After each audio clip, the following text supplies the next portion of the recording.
피고인 및 변호인, 그러니까 이화영 쪽이죠. 이화영 쪽에서는 쌍방울그룹 계열사가 대북 수혜주로 부상하여 주가가 급등한 경험이 2018년 4월경에 있기 때문에, 2018년 4월경에 있기 때문에 대북 사업을 통한 주가 상승의 차익을 얻기 위해서 그렇게 계약을 체결하고 그 사업권의 대가로 500만 달러를 지급했다는 취지로 주장을 한다.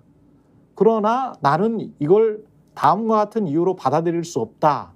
그 이유가 대북 사업을 추진하게 된 시점은 2018년 12월경 이후로서 만약에 2018년 4월경에 주가 상승을 경험한 김성태 쪽이 그러한 이유로 대북 사업을 추진하기로 마음을 먹었다면 2018년 4월경 무렵 혹은 그 이후 가까운 시점에 대북 사업을 추진하기 위한 검토나 준비를 하였을 것으로 보이는데 18년 12월경까지 그러니까 이화영과 이렇게 속닥하기 전까지는 그러한 정황을 찾아볼 수 없기 때문에 이거는 순전히 이화영의 어떤 속닥으로 김성태는 500만 불을 지불한 것이다 라고 판단을 하고 있는데 그러니까 이 6개월의 시간에 김성태가 주가 조작을 한번 주가 상승 경험을 했어.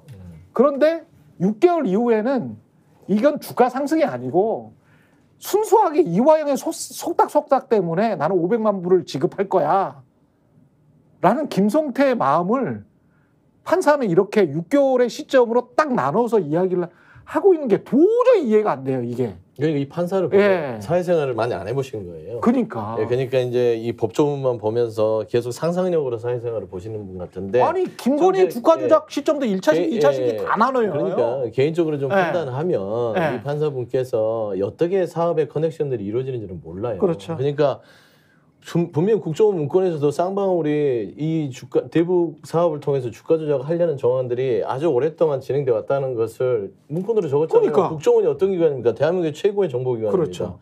틀릴 리가 거의 만무하다라고 봤을 것이고, 근데 좀 보시면 4월에 끝나고 12월이면 6개월 동안 비웠기 때문에 이 부분들은 관련성이 없다는 거잖아요. 그런 서류가 없으니까. 근데 뭐냐면 근데 주가 조작할 때 서류를 제가 이번 사법부가 저는 이 사건의 실체를 강구하는 게 결국엔 쌍방울은 대북 사업을 통해서 주가 조작의 맛을 봤어요. 그렇죠. 그렇죠. 그랬는데 벽이 부딪혀요. 그러니까 개인 기업으로서의 한계점이 있기 때문에 보통 사업하는 사람들 그러죠. 그러면 관을 끼자. 경기도를 끼고 들어가면 그 크레딧이 있으니까. 그렇죠. 이 개런티를 경기도가 해줄 수 있다면 이 주가조작을 공식적으로 들어가는 거예요. 그렇죠. 그러면 엄청난 차익을 받을 수 있는 거기 때문에 500만 달러, 800만 달러를 해도 더 많은 돈을 벌 수 있다는 건 김성태 머릿속에 있었을 겁니다. 그러니까. 그때 6개월 동안 무슨 작업을 했냐. 혼자서 이걸 해보니까 북한이 안 먹어주네. 경기도를 끼게 되면 되겠다. 근데 그 연결고리가 이화영 평화부지사가 알던 사람이 평화부지사가 됩니다. 그러니까 얼마나 작업하기가 좋아요. 그래서 평화부지사하고 얘기를 해서 형님 제가 이래 하는데 제가 이런 북한 쪽하고 관련이 돼 있다. 근데 경기도가 지금 대북 사업 해야 되는 거 아니야? 늘상 하는 거니까. 그렇지. 이번에 저희가 역할을 해야겠습니다. 그 대신 꼭 먹고 안 먹고 할 수 있습니다. 그런 평화부지사로서의 업적을 쌓을 수도 있고 여러 가지 자리에 있어서 빛나는 역할을 할 수 있다. 아니 멘트 하시는 거 보니까 사업 해보신 거 같아요. 그게 훨씬 더 설득이 주거니 받거니 이해가 설득이 되는 면이 있는데 그게 이게 훨씬 설득력이 있어. 저도 그 판결문 부분을 보고 의아한 게 뭐냐면 이건 약간 판사가 결론을 정해놓고 사실관계를 그 앞부분을 사실로 시작을 하는 뒷부분 해석론 아닙니까? 근데 보통 해석을 할 때 제가 본 판결문들은 주가 조작 한 번만 하는 사람 없거든요. 그러니까요. 하던 사람은 계속해서 동종전과를 왜 보는데요. 동종전과 있으면 왜 가중처벌하는데요. 그러니까 이게 사람들이 계속 가는 방향성이라는 게 있는데 그러면 한 번 그걸 시도했던 사람이 있으면 그 다음번에도 시도한다고 보는 게 일반적으로 그 해석론이 더 맞지 않는가 하는 생각이 좀 들더라고요. 근데 이걸 굳이 그런 안 됐던 것이 있기 때문에 다시는 안 했을 것이다라고 해석을 하는 거는 그리고 증거가 있어야 게다가 되는 거 아닌가. 판사의 이런 판단을 전혀 거꾸로 볼 수 있는 게 192페이지에 또 나와요. 이게 뭐냐면 한편 쌍방울그룹에서 작성한 IR 자료, IR 자료가 나와. IR 자료에는 계약금 500만 달러라고 기재되어 있기는 하다. 이렇게 돼 있어요. 그러면 IR 자료를 이렇게 자세히 쓰지 못했던 이유에 관해서 이렇게 뭐 이렇게 미주알 고주알 떠들고 있습니다. 판사가 이렇게 쭉 떠들고 있는데 그 미주알 고주알 떠드는 논리는 다 쌍방울 축의 논리야. 그러면 이게 제가 개인 투자자 입장에서 봤을 때는 쌍방울은 뉘앙스만 IR을 통해서 던져주고 우리가 계약금 500만 달러로 지금 북한이랑 뭔가 작업하고 있어. 근데 거기에 안에 있는 인사이더들은 야 경기도가 보증을 하고 있대. 경기도랑 같이 한대. 그럼 주가가 얼마나 오르겠습니까? 어마어마하죠. 주가가 얼마? 근데 그거를 실제로 IR로 내 있어. 그러면 개인 투자자를 기망할 목적이든 뭐든 간에 애매모호하게 이렇게 내버린 거예요. 그리고 이렇게 애매모호하게 낸 이유에 관해서 또 쌍방울 축 편을 들어. 판사가.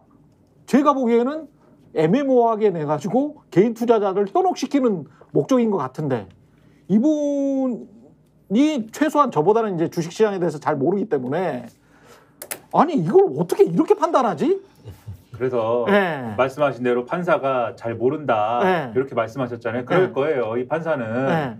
일평생 뭐 사법고시 보고 뭐 법을 연구하고 뭐 이런 것만 해봤으니까 모를 텐데 모르는 사람이 지금 판단 이렇게 했다면 근거가 있었을 거 아닙니까? 자기 근거가 말씀하신 대로 그 근거는 쌍방울 측 진술인 거예요. 쌍방울 측 강원 올리니까 그렇더라고요. 누군가 주가 조작이 아닙니다라고 한 놈이 있는 거잖아요. 지금 그렇게 그렇죠. 주장한 놈이 좀 그렇죠. 지금 네. 이것도 방송인데 네. 한 녀석이 있는 거 아닙니까? 그렇죠. 그 녀석의 진술만 인정한 거예요. 이 판결은. 그래서 어제도 말씀드리고 그제도 말씀드리고 있습니다만 이 판결은 쌍방울 측 인사들의 진술이 거의 전적으로 인정된 맞다. 인정된 맞아. 그러한 판결이다. 그래서 이제 이재명 대표와 이화영 전 부지사 민주당 입장에서는 앞으로 이화영 2심도 그렇고 이재명 1심도 그렇고 이 앞으로 남아있는 재판들에서는 아마도 이 쌍방울 측 인사들의 진술 신빙성에 대해서 지금 뭐 뉴스타파 보도도 있고 여러 가지 보도들이 있지 않습니까? 또 민주당이 주장하는 바도 있잖아요. 이 진술 신빙성의 문제에 대해서 굉장히 깊게 파고들고 그게 중요한 쟁점이 될 거다라고 지금 한 사흘째 지금 그 말씀을 드리는 거죠. 평론가 입장에서. 예. 그러니까 여기서 전체적으로 한마디로 말하면 그렇습니다. 이번에는 그러면은 이재명과의 공모 가능성 말고 이화영이 유죄가 난 것은 그러면은 어떤 근거에 기했는가를 보면 결국에 진술이잖아요. 네. 근데 이 판결문 원문을 다 읽어봤을 때도 진술 외에 어떠한 이제 물증이나 이렇게 이제 확증 같은 건 없는 상태예요. 예. 그런데 이 부분과 관련해서는 외국한 거래법과 관련해서 그렇죠. 예. 근데 거기서 거기서 핵심적인 증거로 지금 판결문에서 들고 있는 게 세 종류입니다. 하나는 김성태의 진술. 그리고 이제 박용철, 김성태, 안부수 이렇게 진술 3인의 진술을 핵심적으로 보고 네. 있는 건데 스픽스는 말하는 언론입니다. 대세는 유튜브, 그중에서 스픽스. 좋아요, 댓글, 구독, 알림 설정. 여러분이 저희를 사랑해 주시고 우리가 여러분을 사랑하는 4가지 방법입니다.